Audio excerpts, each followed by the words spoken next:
26/11 মুম্বাইয়ের তাজ attack, Nariman house সহ বিভিন্ন জায়গায় অ্যাটাক হয়। আপনারা সেই ঘটনা জানেন। এই ঘটনার one of the master mind Tahawwur রানাকে এবার ভারত হাতে পেতে চলেছে। এই মামলায় আগেই ফাঁসি দেওয়া হয়ে গেছে আজমাল আমির কাসাবকে।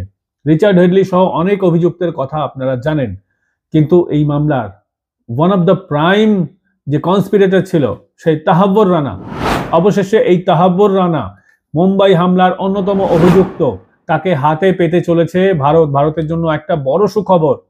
ট্রাম্প মসনদে বসেছেন, তারপরেই অনেক কিছু বদলে যাচ্ছে।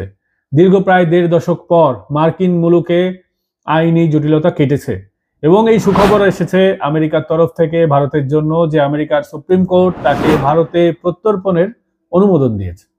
26/11 মুম্বাই হামলার দোষী সাব্যস্ত হওয়ায় সে রিভিউ পিটিশন জমা দিয়েছিল। এবার সেই আবেদন খারিজ করে দিয়েছে আমেরিকার সুপ্রিম কোর্ট। এবার আপনারা বুঝতেই পারছেন আমেরিকায় ডোনাল্ড ট্রাম্প আসায় ভারতের জন্য কতটা সুখবরের দ্বার খুলে গেছে। মনে করা হচ্ছে কানাডার এই পাকিস্তানি বংশোদ্ভূত ব্যবসায়ীর ভারতে আসা কার্যত সময়ের অপেক্ষা, এবং এটা হলে ভারতের জন্য একটা বড় জয় হবে আন্তর্জাতিক মঞ্চে। আর একটা পাকিস্তানি জঙ্গি তাকে ভারত নিজের হাতে পাবে এবং সাহায্য করবে আমেরিকা।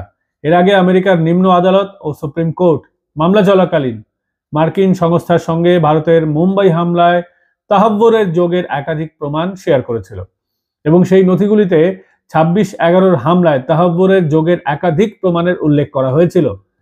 তবে প্রায় 15 বছর ধরে আইনি ফোঁক-ফোকর গলে এই অভিযুক্ত ঠিক বেরিয়ে যাচ্ছিল। অবশেষে জালে ধরা পড়েছে সে। বুঝতে পারছেন তো ভারতের জন্য এটা কত বড় সুখবর, এবং ডোনাল্ড ট্রাম্প আসার পর এই ধরনের অনেক সুখবর ভারত পাবে। এতদিন ধরে আমেরিকা বহু দেশকে সাহায্য দিত, এবার থেকে আমেরিকা সেই সাহায্য বন্ধ করে দিচ্ছে।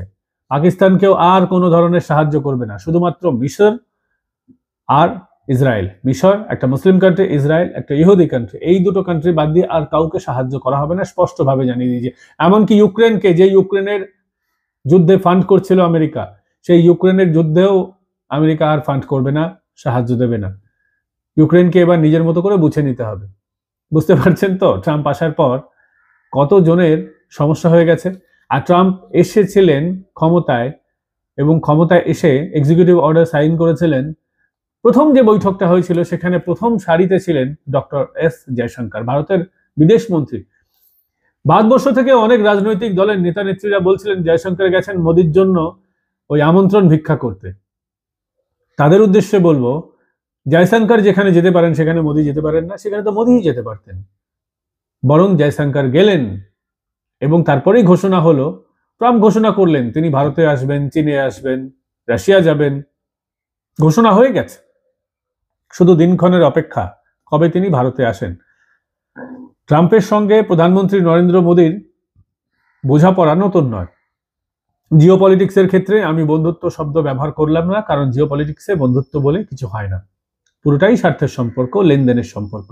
এবং সেই লেনদেনের সম্পর্কটাকেই বিভিন্ন দেশ বন্ধুত্বের সম্পর্ক বলে।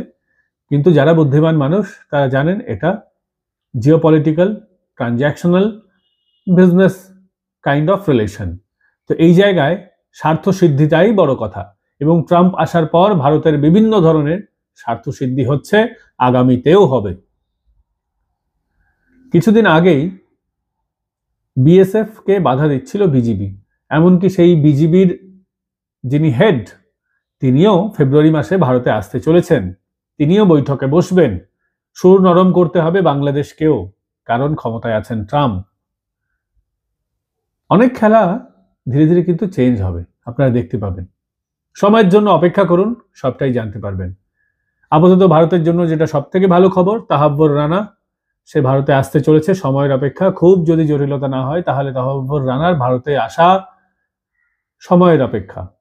হয় মুম্বাইয়ের কোনো জেলে, নাহলে দিল্লির তিহার জেলে তার হবে ঠিকানা। দেখা হবে সেদিন আবার মনে করিয়ে দেব এই ভিডিওর কথা। আপাতত এখানেই শেষ করছি। ভিডিও ভালো লাগলে লাইক, শেয়ার এন্ড সাবস্ক্রাইব করতে ভুলবেন না। সাবস্ক্রাইব করার পাশাপাশি বেল আইকন প্রেস করে দেবেন যাতে ভিডিও নোটিফিকেশন আপনারা সঙ্গে সঙ্গে পেয়ে যান। দেখা হবে পরবর্তী পর্বে, ততদিন ভালো থাকবেন, সুস্থ থাকবেন, দেখা হবে ফের।